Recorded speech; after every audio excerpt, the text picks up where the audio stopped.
It's basically a mix of many, many different things. It's open roads, there's single track, there's lots of areas to exercise the horses and all gates.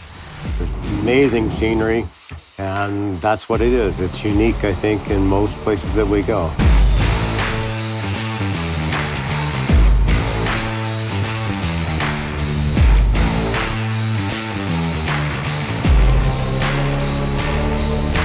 I think one of the things that has always kind of intrigued me is some of the comments people have, things like life-changing experience. And I look at that and say, well, really? I mean, I'm not sure I've done this so often, but that's the way people view it.